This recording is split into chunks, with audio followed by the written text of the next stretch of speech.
L'Ange de Whitechapel. Alors l'Ange de Whitechapel, c'est une grande saga. Alors attendez, c'est pas Marcel Proust, hein. Si vous aimez Marcel Proust et tout ça, si vous attendez à ça, c'est pas ça du tout. C'est un grand roman des temps. C'est un peu l'équivalent. Vous voyez, vous avez ça, les femmes au Moyen-Âge, et vous avez les femmes au 19e siècle. Et vous allez voir que, mine de rien, la différence, elle n'est pas si énorme que ça, hein. C'est-à-dire que c'est l'histoire d'une jeune femme qui appartient à l'aristocratie anglaise, et elle va avoir à choisir.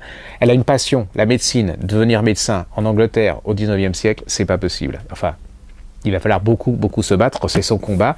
Et puis, c'est tous les bas-fonds de Londres, c'est la pauvreté, c'est comment ces gens... il y avait toute une partie des médecins qui se battaient pour battre cette population. Et cette femme, elle va être amoureuse. Le problème, c'est que le type, c'est un aristocrate, et pour lui, il n'est absolument pas question qu'elle continue à être médecin. Elle va devoir choisir entre la médecine et son amour. Alors, ça fait un peu neuneux comme ça.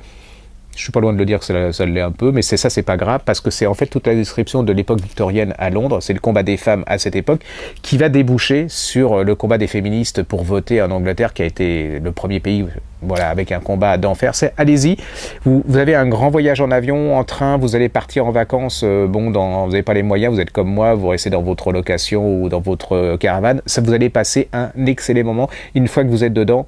Mais venez pas me dire que c'est pas Marcel Proust, hein. Ceci dit, je vais vous dire, c'est encore une femme qui a traduit ça. Elle s'appelle Florence Hertz, et c'est très bien fait. Alors moi, j'ai une passion aussi